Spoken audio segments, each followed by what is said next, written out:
A corrections officer is accused of ending up on the other side of the law after police say she tried smuggling hard drugs into Pendleton Correctional Facility here where she worked this week using an unsealed fruit punch flavored body armor bottle just like this one. Court documents say 26-year-old Shakira Graham carried the bottle past metal detectors at the start of her shift, but because the seal was broken, other staff members searched. A counselor and an inmate are recovering after a stabbing at Newcastle Correctional Facility. State police tonight are telling us an inmate stabbed the counselor in the neck today during a group session. Several other inmates tried to intervene. One of them was stabbed. Former corrections officer is sentenced to 50 years in prison for sexually assaulting inmates. A jury convicted Jabanga Afolabi earlier this month on multiple charges. Prosecutors say the sexual abuse happened at the Indiana Women's Prison. The wrongful death trial on behalf of 30-year-old Joshua Devine had been set to start next month in federal court in South Bend. Court documents allege a television caught fire in his cell on April 7th, 2017, that there was no working sprinkler system there, and restrictions on inmate water use complicated matters.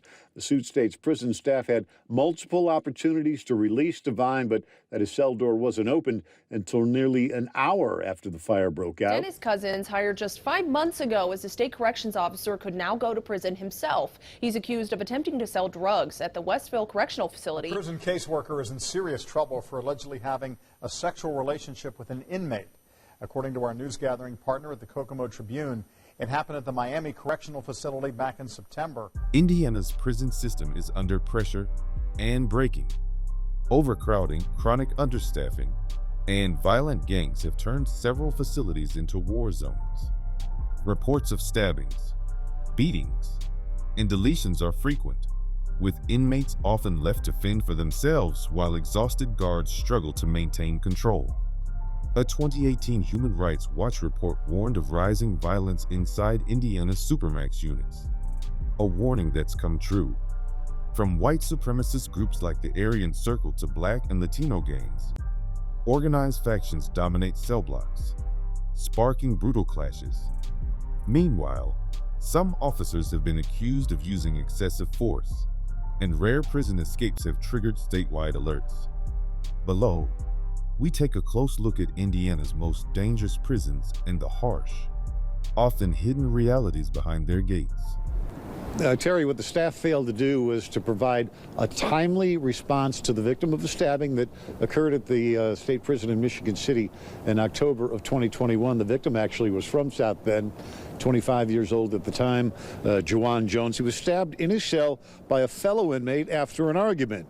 Now, the suit states the stabbing injuries themselves were not life-threatening. It was the unconscionable delay in the receipt of treatment that brought about the death of Juwan Jones. According to the suit, about a half hour before the ambulance arrived, about 50 minutes before Jones arrived at the hospital to start treatment.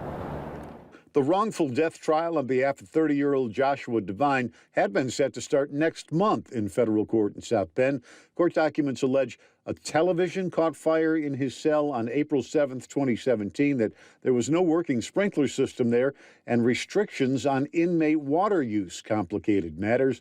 The suit states prison staff had multiple opportunities to release Devine, but that his cell door wasn't opened until nearly an hour after the fire broke out. The cause of Devine's death determined to be thermal burn. We start with breaking news. Police say an inmate at this Indiana State Prison stabbed 2 guards. One of them, officers say it happened this afternoon at the facility in Michigan City. The guards were in a common area when they were attacked. The surviving guard is in the hospital in serious condition. Information at 4 detectives are investigating the Indiana State Prison in Michigan City. It happened around 4:30 this morning. The victim is an inmate at the prison. He's identified as 44-year-old Victor Glenn from Indianapolis. They got him. Officers in Indiana captured an escaped convict who was on the run for more than 12 hours. 39-year-old Travis Hornet walked away from work detail at the Indiana State Prison in Michigan City around 11 yesterday morning.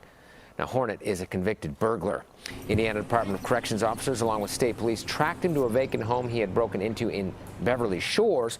Hornet then surrendered without a fight shortly after midnight. The Indiana State Prison says a maintenance foreman attacked by a prisoner earlier this week will not survive his injuries. Mike Keel just recently celebrated his 29-year anniversary with the Department of Corrections. Funeral announcements will be made here in the coming days. Jeremy Davidson is accused of hitting Keel on the head with a pipe. Reports show it happened after an argument broke out between an inmate and an employee in a steel shop. Indiana State Prison, located in Michigan City, is the oldest and one of the most dangerous prisons in the state. Opened in 1860, the 100-acre facility houses some of Indiana's most violent offenders, including death row inmates and long-term lifers. It operates 13 housing units and is known for its high tension and frequent violence. In July 2017, inmate Willie Steele, serving 65 years for deletion, was found fatally stabbed inside his cell block. He died at the hospital despite emergency efforts. A grim reminder of how lethal everyday conflicts can become behind SP's walls. And even the lower security areas aren't immune to problems. In July 2019, 39-year-old Travis Hornet escaped from a minimum security work crew while sweeping a parking lot, triggering a full-scale manhunt. Though he was caught later that night, the escape highlighted serious gaps in security and staffing. Former correctional officers say ISP is overrun with gangs, and housing units are often understaffed, with inmates outnumbering officers by a wide margin. The combination of overcrowding, organized gangs, and weak oversight has turned ISP into a constant flashpoint for violence and disruption. Rich? Right. So a source told me that the prison guard was stabbed multiple times, but is expected to be okay. And it appears Carl Boards will be moved to a higher security prison. Carl Boards is charged with shooting Elwood police officer Noah Chavez during a traffic stop at about 2 a.m. on July 31st, 2022. Police believe Boards fired 36 shots at Chavez while he was still sitting in his police car. Boards was stopped and taken into custody on Interstate 69 less than an hour later by Fishers police. He was held at the Hamilton County Jail for about 6 months before being ordered to the custody of the Indiana Department of Correction. He was first sent to the nearby Pendleton Correctional Facility in February 2023. But by the summer, Boards was transferred to the Miami Correctional Facility. He has been there for almost 2 years now. A source tells 13 News that Boards allegedly stabbed the prison guard Thursday night. The guard was expected to be all right and released from the hospital as soon as Friday. The source says Boards will now be moved to the maximum security Westville Correctional Facility in northwest Indiana. A prison caseworker is in serious trouble for allegedly having a sexual relationship with an inmate. According to our news gathering partner at the Kokomo Tribune, it happened at the Miami Correctional Facility back in September. But 28-year-old Bridget McKeekin says that she just turned herself in this week, and she claims that the inmate threatened her if she didn't comply with his demand. We're working to find out what led to an altercation involving an inmate at the Miami Correctional Facility that injured an officer. This happened on Saturday. Just after it happened, the officers put the jail on lockdown. Now, what happened is still unclear. Developments in a death investigation in Miami County. A forensic pathologist has determined the cause of death for an inmate at the Miami Correctional Facility. As News 18 previously reported, corrections officers found 43-year-old Leo Cullen severely injured in a day room on Wednesday morning. He died from his injuries. According to Indiana State Police, a forensic pathologist conducted the autopsy on Thursday. She found that Cullen died from blood loss due to multiple stab wounds. Police are investigating the death of an inmate at the Miami Correctional Facility. ISP detectives were contacted by state prison leaders just before 2 this morning. The inmate was identified as 23-year-old David Eggert. Indiana State Police say they suspect foul play in the death of a Miami County inmate. Troopers tell us the prison staff found Matthew Koch unresponsive in his cell Sunday morning. They tried to save him. In Miami County, police say the death of a 7-year-old inmate at the Miami Correctional Facility was a homicide. Prison officials found Laney Morgan, unresponsive in his cell this morning. He died before getting to the hospital. Investigators say they do suspect foul play. Miami Correctional Facility in Bunker Hill is widely considered the most chaotic men's prison in Indiana. Former staff and investigative journalists have described the prison as out of control, and the data backs it up. Emergency medical runs to the facility have tripled since 2015, with 73 ambulance calls recorded in the first 10 months of 2020 alone. Nearly 30 of those were for violent incidents like stabbings and fights, and many more were vaguely labeled medical, suggesting even more violence may be going unreported. The core issue is extreme understaffing. In 2018, the prison had around 375 correctional officers. By late 2020, that number had dropped to just 266, with roughly a third of those posts sitting vacant. Housing units meant to be supervised by 8 officers were often left with only 2 or 3 on duty. With so few staff, maximum security inmates, many of them violent and serving long sentences, are essentially left to police themselves. This power vacuum has created a culture where daily violence is the norm. Stabbings, fights, and lockdowns are common, and former officers say the environment drives out anyone not willing to get their hands dirty. One insider put it bluntly, "We're lucky if we have 2 guards. The facility is too short-staffed to stop the violence." At Miami, razor blades, weapons, and chaos are a daily part of life, and for many inside, survival means staying alert at all times. A corrections officer is accused of ending up on the other side of the law after police say she tried smuggling hard drugs into Pendleton Correctional Facility here where she worked this week using an unsealed fruit punch flavored body armor bottle just like this one. Court documents say 26-year-old Shakira Graham carried the bottle past metal detectors at the start of her shift, but because the seal was broken, other staff members searched it, and inside was meth and fentanyl. Investigators then learned she was having a sexual relationship with a convicted currently serving 60 years. Madison County Prosecutor Rodney Cummings says this case speaks to an ongoing problem of drugs, contraband, and all sorts of inappropriate relationships between guards and prisoners. I was in the courthouse some time ago, maybe within the last 5 years, when an inmate called one of my deputy prosecutors on a cell phone from the prison. Authorities say an inmate is dead after an attack inside the Pendleton Correctional Facility. Officials heard a loud noise Wednesday morning, then found Ezekiel Jones lying on his back with a wound to his neck.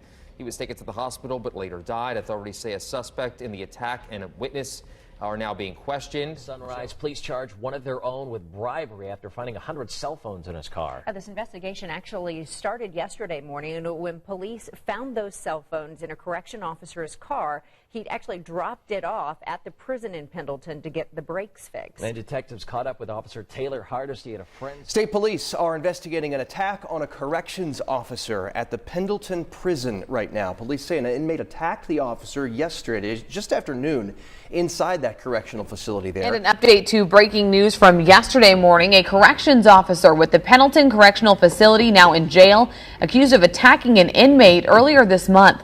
Court documents show Shaughnessy Edmonds was caught on video punching an inmate in the face while he tried to restrain him. Busted. That's exactly what an Indiana correctional officer is today after investigators found him with drugs.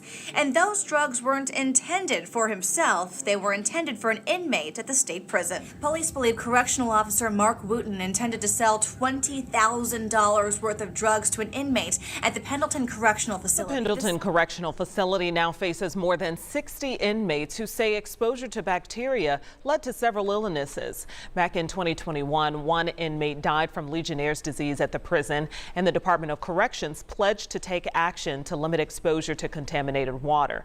Pendleton Correctional Facility in central Indiana is a medium security men's prison with a reputation for sudden, deadly violence. In July 2018, a routine housing inspection turned fatal when inmate Ezekiel Jones was found bleeding from a neck wound. He died at the hospital hours later, and investigators confirmed he had been stabbed by another prisoner. The entire prison went on lockdown as authorities searched for weapons and questioned inmates. That wasn't an isolated incident. In the same year, a fire destroyed Pendleton's treatment center, and staff later reported finding improvised weapons in cells amid rumors of homemade explosives. The environment is tense and volatile, with gangs like the Aryan Circle and Bloods battling for dominance inside the cell blocks. Homemade shanks are routinely discovered, and lockdown units known for strict discipline are said to fuel anger and resentment among inmates. While officials often highlight post-incident responses, the reality is clear. Pendleton remains a place where the threat of sudden violence hangs over every interaction, and survival often depends on knowing who to trust and when to watch your back. Watching this developing story out of Newcastle, Indiana, at the Newcastle Correctional Facility, where inmates for several hours took over a part of the prison. There was a riot, according to the mayor, that happened inside this correctional facility, which holds 1,000 to 2,000 inmates, depending on what report you're looking at here. According to what we've heard from authorities, there were several fires set on scene, that prisoners were running around with makeshift weapons, and 2 corrections officers were hurt in this so far. That's the latest reports we're getting. This, of course, is raising a lot of issues about what caused this and how this got so out of control. We do know that hundreds of inmates have been brought in from out of state, specifically Arizona, as part of a phase-in plan to help with the prison population overcrowding problem out of the state of Arizona. A counselor and an inmate are recovering after a stabbing at Newcastle Correctional Facility. State police tonight are telling us an inmate stabbed the counselor in the neck today during a group session. Several other inmates tried to intervene. One of them was stabbed. Inmate is facing attempt charges for reportedly stabbing 2 people inside the Newcastle Correctional Facility. Charges were filed this week against Ronald Menzie. He's serving a 70-year sentence for the murder of a Gary man back in 2018. Investigators say he was in a group therapy session April 28th when he reportedly attacked the counselor. He also reportedly stabbed another inmate who tried to stop all this. Well, new tonight, 2 inmates are back in custody after walking out of the Newcastle Correctional Facility. Officials say Austin Bolton and Keegan Brooks walked away from a minimum security housing unit, but were found and returned within 2 hours. Newcastle Correctional Facility in Henry County is a stark example of how neglect and violence go hand in hand inside Indiana's prison system. In February 2020, a mentally ill inmate, Brandon Nisley, repeatedly told guards he couldn't breathe. Witnesses say officers laughed off his complaints and never called for help. Nurses later admitted he was visibly turning blue, yet no one checked his vitals or dialed 911. Nisley died that evening. Prosecutors called it callous indifference, and his family sued the doc for failing to act. 3 years later, in April 2023, another major incident exposed the prison's volatility. During a group therapy session, a prisoner suddenly pulled a shank and stabbed the mental health counselor in the neck. As others rushed to intervene, a second inmate was stabbed in the chest. Both victims survived, but the scene revealed how quickly violence can explode, even in supposed safe zones like counseling rooms.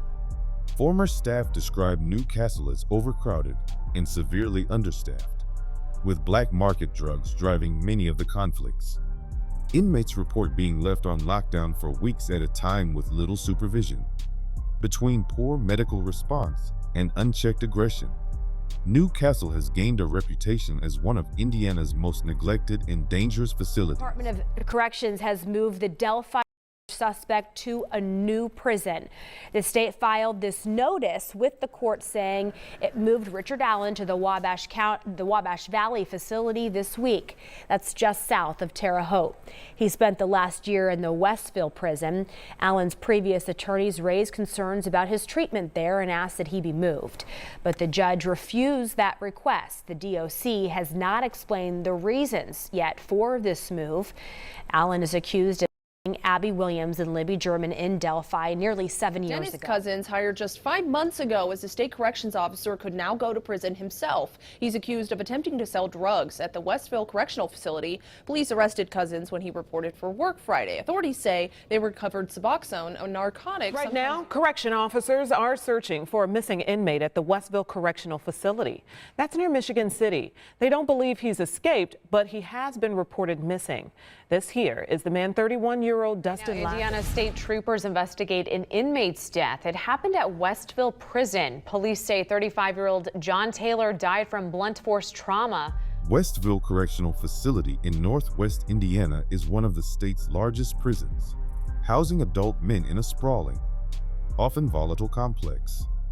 Its size and isolation have made it a stronghold for gangs like the Bloods, Crips, and Aryan Circle. Fights are common, weapons circulate regularly, and some altercations have ended in stabbings. But it's not just inmate violence that defines Westville. It's also the disturbing allegations of staff abuse. In 2023, court records from the high-profile Delphi deletions case included letters from inmates describing brutal treatment inside Westville's restrictive housing unit. One inmate, Robert Baston, claimed he was repeatedly taunted and physically attacked by guards, including being labeled. After reporting the abuse to the court, he alleged that officers retaliated by slamming him to the ground, breaking his foot and ankle. In a follow-up letter, he wrote, "Until this court can protect me and other inmates, I do not feel safe to testify." The image of Delphi suspect Richard Allen, reportedly held naked in a wheeled restraint chair for safety, only added to public concern over how Westville handles high-profile and vulnerable prisoners. While the Indiana DOC insists its use of force policies are closely monitored, inmate accounts paint a different picture, a place where power can be abused and safety is never guaranteed, not from gangs, and not from the people guarding the cells. Inmates at the Indiana Women's Prison say they are dealing with simply unbearable heat. Several lawmakers are also looking into their concerns tonight, including State Senator J.D. Ford. He says he has heard of inmates passing out, even having seizures because of the heat. The Indiana Department of Corrections says the cells do not have air conditioning, but the common areas. Former corrections officer is sentenced to 50 years in prison for sexually assaulting inmates. A jury convicted Jabenga Afolabi earlier this month on multiple charges. Prosecutors say the sexual abuse happened at the Indiana Women's Prison. They say 4 victims came forward. They say he used his position to threaten them if they did not comply. Indiana's only women's prison may be smaller than its male counterparts, but it's no less dangerous. A 2024 criminal trial exposed deep-rooted issues when former corrections officer Jabenga Afolabi was convicted of raping and sexually assaulting multiple inmates. Prosecutors said he used his position of power to prey on vulnerable women. Afolabi was found guilty of rape, sexual misconduct, and intimidation, and sentenced to 50 years in prison. His conviction confirmed long-standing fears among inmates.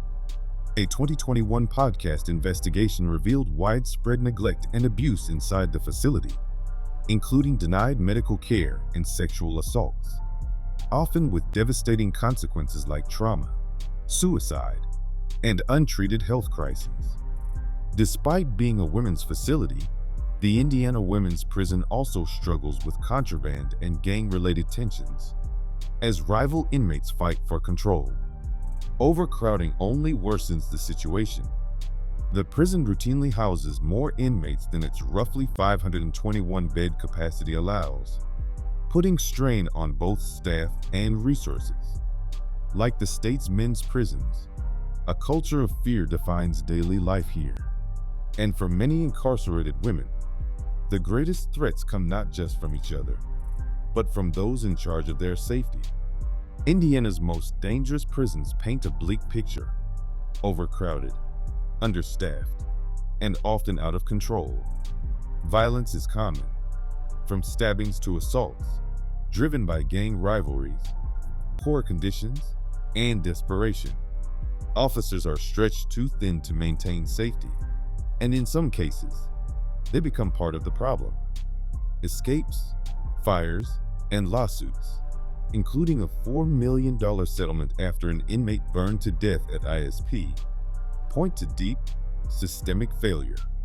Whether it's a men's supermax or the state's only women's facility, life behind bars in Indiana can mean living under constant threat, not just from inmates, but from the very system meant to confine and protect.